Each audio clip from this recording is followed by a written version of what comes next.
바벨론 포로 과정이 포로 1차 포로에 끌려갔던 사람이에요. 그때는 비슷한. 그리고 이미 다니엘이 지금 포로로 끌려가서 살잖아요. 에스겔도 포로로 끌려가. 같은 시대 사람이에요. 근데 지금 이 세 사람을 지금 비유로 하나님께서 지금 드러내시는 거예요. 하나님께서 왜 이 세 사람을 비유로 드러내셨을까? 이들의 공통점이 있어요. 이 세상 모든 인류가 다 죄악으로 말미암아 악이 극심할 때, 물로 홍수 심판을 당할 수밖에 없을 때 보존된 사람입니다. 하나님 여호와의 신앙으로.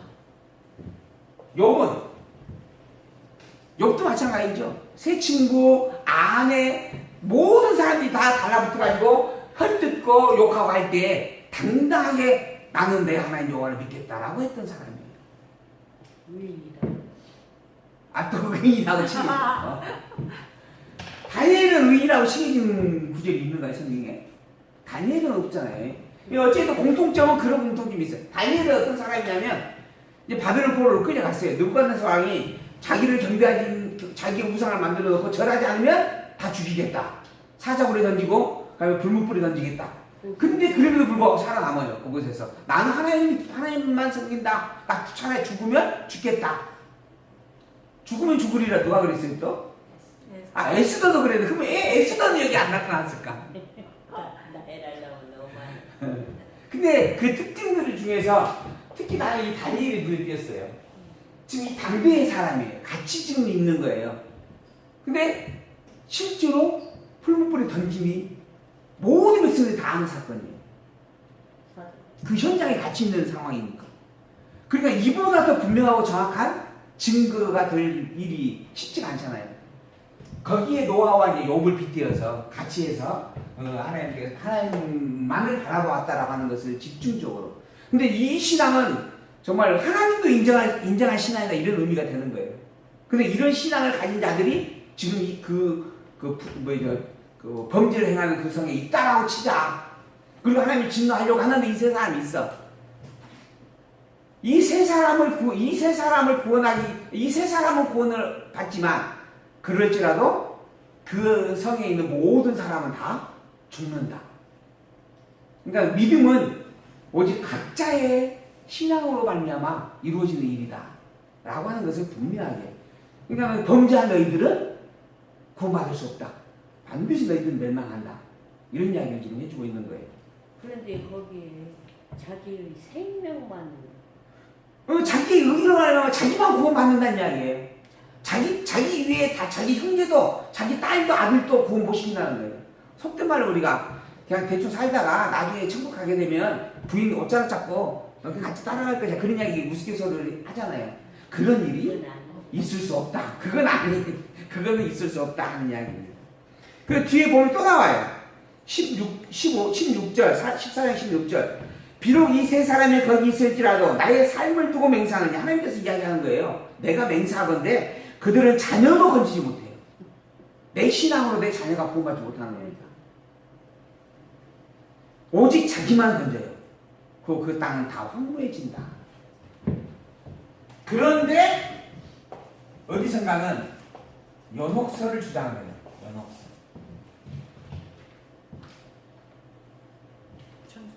다 죄가 있어가지고 구원받지 못해서 이 연옥이라는 곳에 가 있는 사람들이 있는데, 이 사람들이 이미 죽어버렸기 때문에 선을 행할 수가 없다. 속죄 제물을 드릴 수도 없고. 그런데 밖에는 후손들이 열심히 속죄 제물을 드리고 공덕을 많이 쌓으면 그 공덕이 이쪽으로 가서 자기의 조상들을 연옥에서 천국으로 보낼 수 있다.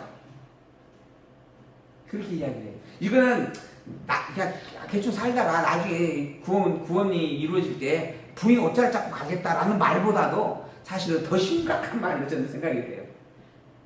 이게 연옥교리거든요. 천주교에서 하는 얘기. 어디 사는지는 제가 잘 모르겠고. 천주교에서. 그거 천주교에서 하는 이야기입니다. 이게. 근데 오늘 성경 보면 뭐래요? 욥도, 노아도, 다니엘도 오직 자기만 구원을 얻는다. 부모 입장에서 자녀들이 하나님 안에서 구원을 받았으면 하는 바람이 왜 없겠습니까? 또 자녀들 입장으로서 어제가 이제 저희 어머니 또뭐 생신이어서 온 가족이 모여서 가지고 이제 한번 내려갔다 왔는데 보면서 뭐 그런 생각이 들어요. 함께 말씀 듣고 하나님 믿다가 갔으면 좋겠다. 근데 뭐 안 되는 것은 안 되는 일이에요. 아무리 내가 그래서 돈도 없지만은 돈이 있어서 보따리째 싸들고 공덕을 행한다 해도 절대 구원은 각자의 것이다라고 하는 거. 오늘 성경 보면 그러니까는 이런 본문들을 보면서 우리가 그 잘못된 것들이 무엇인지도 또 살펴갈 수 있을 것 같아요. 절에서도 똑같은 절에서 그렇죠. 거기서 그렇죠. 덕을 쌓으면 대부분 다 그렇게 연기를 지어요. 특히 불교는 더 심해요. 왜냐하면 그건 윤회설이 바탕이기 때문에 돌고 도는 것이라 자기의 공덕으로 말미암아 가장 우선을 두지만은 그러나 후생들이 공덕을 같이 쌓아주기를 바라는 그런 부분들의 모습들이 많죠. 분명한 것은 성경하고는 전혀 다른 말이다라고 하는 겁니다. 그래서 이제 21절을 보면은 여호와께서 가라사대 내가 나의 네 가지 중한 걸 칼과 기근과 사나운 짐승과 온역을 가지고 예루살렘을 멸하겠다라고 하는 말씀을 선포해 주고 있습니다. 이어서 15장 1절에서 8절 예루살렘 거민들에게 재앙을 내리겠다라고 하는 말씀을 또 분명하게 이야기를 하고 있는 내용입니다. 이렇게 해서 죄에 대해서 멸망에 대해서 선포하신 하나님이 계속해서 이제 행한 죄에 대한 지적을 해주고 있는 말씀이 16장에 기록이 되어집니다. 16장 1절을 보게 되어지면 여호와의 말씀이 또 내게 임하여 가라사대 인자야 예루살렘으로 그 가증한 일을 알게 하여 이르기를 주 여호와께서 예루살렘에 대하여 말씀하시되 내 근본과 난 땅은 가나안이요 내 아비는 아모리 사람이요 내 어미는 햇사람이라 너의 난 것을 말하건대 내가 날 때에 내 배꼽질을 자르지 아니하였고 너를 물로 씻어 정결케 하지 아니하였고 내게 소금을 뿌리지 아니하였고 너를 강보에 싸지도 아니하였나니 너를 돌아보아 이 중에 한 가지라도 내게 행하여 너를 긍휼히 여긴 자가 없었으므로 내가 나던 날에 내 몸이 꺼린 바 되어 내가 들에 버림었었느니라. 하나님께서 이스라엘 백성들을 지금 비유해서 한 말이에요. 너희들이 원래 정말 천덕꾸러기였다. 속된 말로 사랑이라고 하는 것을 하나도 받아보지 못한 버려진 존재였다 라고 하는 이야기입니다. 15장 하셨습니까? 15장이요? 무엇입니까? 15장 제가 방금 말씀드렸는데 예루살렘 거민들에게 재앙을 선포하는 말씀이다. 보면 이제 내용이 그거예요. 내가 불로 태우겠다. 칼로 때려서 죽이겠다 이 말이에요. 그래서 한번 보십사 하고 이야기 그냥 간단히 드렸습니다. 그러고 나서 이제 16절 이스라엘 백성들이 원래 너희들은 정말 버려진 자였다. 그런데 그런 너희들을 하나님께서 사랑해 주었다 라고 하는 말씀이 이제 이어서 기록이 되어집니다. 16장 9절을 보면요 내가 물로 너를 씻겨서 그렇게 아무도 너를 씻겨주지도 않았고 너를 사랑하지도 않았고 강보에 쌓아주지도 않았다. 너는 버려진 자였다. 그런데 내가 물로 너를 씻겨서 내 피를 없이 하며 내게 기름을 발라주었다. 그렇게 세상의 모든 사람들에게는 멸시와 천대를 받던 너였는데 하나님이 너를 내 백성으로 하나님의 백성으로 삼아 주었다라고 하는 거죠. 하나님께서 뭐 보면 코골이도 달아주고 귀골이도 달아주고 멜루관을 만들어서 머리에 씌워주고 그 문으로 장식까지 해주고 고운 밀가루와 꿀과 기름을 먹게 했어요. 그래서 아주 극히 곱고 형통하여 왕의 지혜에 나아가도록 했다. 이게 아주 하나님의 백성으로서 아주 큰 부귀영화를 평안을 누리게 해주었다 하는 겁니다. 그러니까는 죄 덩어리를 오직 유일하게 하나님만이 사랑해 주었다라고 하는 거. 이게 이스라엘 백성이었어요. 내 화려함을 인하여 내 명성이 이방중에 퍼졌으면 내가 내게 입힌 영화로 내 화려함이 온전했기 때문이다. 이스라엘 백성들이 온 열방 가운데 소문이 났어요. 그 아름답다고. 왜? 여호와 하나님이 당신의 영광을 입혀주었기 때문에 그랬다는 거예요. 그런데 15절입니다. 그러나 내가 그 화려함을 믿고 내 명성을 인하여 행음을 해요. 화려한 영광을 덧입었어요. 근데 그 영광과 부귀를 자기 걸로 착각하는 겁니다. 야, 나는 영광스러운 존재야. 나는 부귀영화를 가졌어. 이 모든 권세가 내 것이야. 그게 뭐 자랑과 교만으로 나타납니다. 그로 말미암아 사람을 상대하면서, 이웃을 상대하면서, 야, 너와 나 대등한 관계야. 우리 서로 평화를 맺기로 약조하자. 또 내가 힘들 때 너 나 도와주기로 약조하자. 이렇게 계약을 하고 의지를 하게 되어지는 거지. 이게 행음이에요. 무릇 지나가는 자매는 더불어 음란을 많이 행함으로 내 몸이 그들의 것이 되어버렸다. 이런 일들이 전부 후무한 일이었다. 이스라엘 백성들이 하나님이 준 영광을 자기 것으로 여기기 시작하면서 범죄하게 되어졌다라고 하는 겁니다. 우리도 마찬가지예요. 내가 뭘 가졌다 그러면 인간은 괜히 어깨가 들쑥들쑥하게 되어져 있어요. 자기에게 그러한 힘이 있는 것처럼, 권세가 되어지는 것처럼 생각을 합니다. 그게 큰 착각이에요. 그 범죄의 시작입니다. 그 모든 것은 하나님이 주신 영광일 뿐이다라고 하는 것을 절대 우리가 잊지 말아야 할 부분들인데요. 근데 타락한 죄인이라 어쩔 수 없이 그러한 일들이 또 드러나게 되더라고요. 그러나 그게 범죄인 것을 우리가 다시 한번 분명하게 새겨봅니다. 22절을 보니까요. 내 어렸을 때에 벌거벗어 적신이었으며 피투성이가 되어서 발짓하던 것을 기억하지 아니하고 내가 모든 가증한 일과 음란을 행하였다. 그렇게 아주 비참한 존재였는데, 그런 존재를 하나님이 사랑으로 품어주었는데, 그리고 하나님의 영광에 의해 옷을 덧입혀 주었는데, 그렇게 되어지자 배반을 했다. 뭐라 그래요? 그래서 머리가 검은 짐승은 거두면 안 된다. 인간이 그렇다라고 하는 겁니다. 인간이.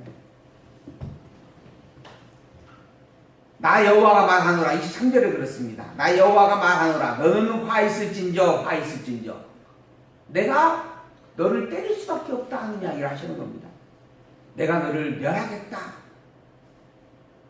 너희들은 음행하였는데 음행한 것에서 족한 일도 하지 못하고 끊임없이 범죄하고 있다. 그러니 내가 너희들을 때릴 수밖에 없다. 그렇게 말씀을 하게 되어집니다. 그 말씀이 바로 이어서 16장 35절부터 63절에 있는 말씀이에요.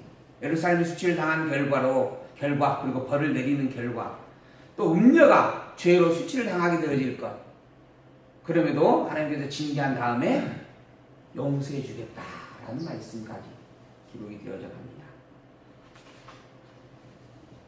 우리의 자랑은, 우리가 자랑한다라고 하는 것은 예수 그리스도의 십자가뿐, 여호와 하나님의 여호와 되신 하나님의 은혜라고 하는 것 외에는 있을 수 없습니다. 그 하나님의 은혜를 망각하고 내 것으로 여기는 순간, 내 것이라고 그것을 고백하고 자랑하는 순간이니 그것은 교만이고 범죄입니다. 그리고 하나님의 진노를 당할 수밖에 없습니다. 하나님으로 말미암아 수치를 당하고 멸망을 당하고 진노를 당하게 되어진다라고 하는 겁니다. 그러나 그러한 섭리 속에서 하나님께서 그러한 일을 행하시는 이유가 무엇인가라고 하는 것을 우리는 오늘 요절로 살펴보았습니다. 오늘 요절에 있는 말씀 다시 한번 보면 16장 59절에 있는 말씀이에요. 16장 59절. 이 앞주에도 주보에 기록해 드렸고 오늘 또 제가 기록해 드렸던 말씀입니다. 59절에 있는 말씀 우리가 함께 보도록 하겠습니다. 나 주 여호와가 말하노라. 내가 맹세를 멸시하여 언약을 배반하였은즉 내가 내 행한 대로 내게 행하리라. 그러나 내가 너희 어렸을 때에 너와 세운 언약을 기억하고 너와 영원한 언약을 세우리라. 내가 내 형과 아우를 접대할 때 내 행위를 기억하고 부끄러워할 것이라. 내가 그들을 내게 딸로 주려니와 내 언약으로 말미암음이 아니니라. 여호와 하나님께서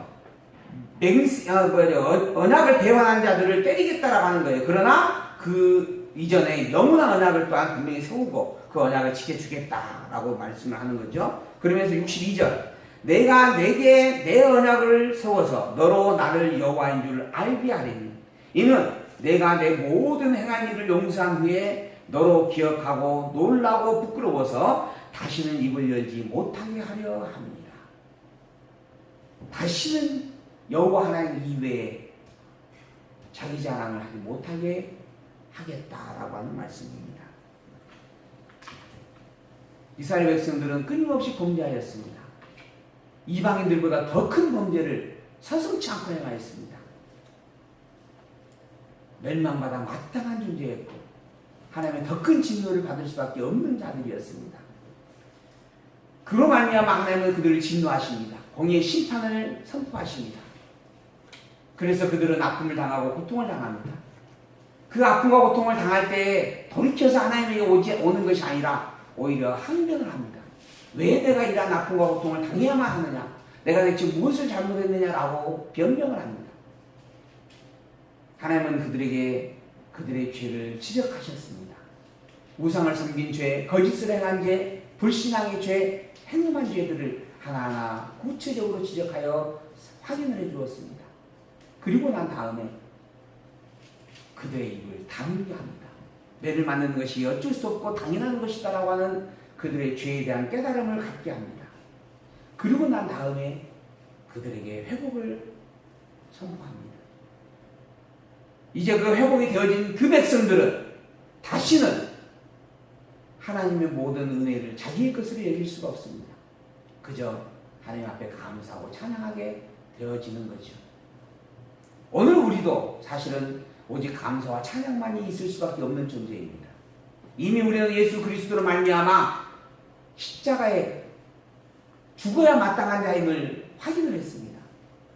예수 그리스도께서 채찍으로 맞아 온 살떡을 찢겨나가고 그 핏방울이 튀겨나가고 십자가에서 그 시련과 아픔과 모욕과 멸시를 당하였던 것처럼 우리가 당하여야 마땅한 일인 것을 죄인이 마땅히 당하여야 할 일이 무엇인지를 확인을 했습니다.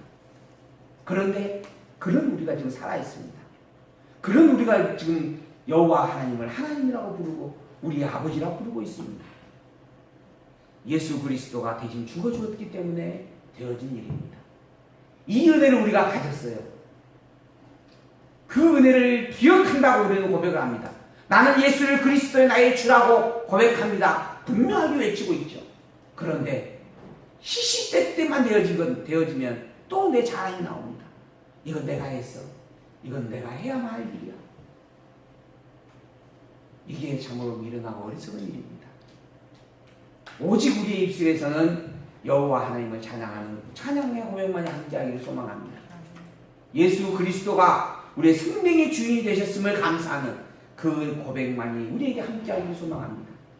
오직 예수 그리스도의 이름만이 우리의 주인을, 우리의 중심을 굳게 세워주고 그 이름으로 말미암아 영원하신 여호와 하나님을 우리의 하나님으로 온전히 고백하고 인정하고 찬양하며 사는 그런 신앙이 우리에게 굳게 세워지기를 소망하면서 오늘 말씀 마치도록 하겠습니다.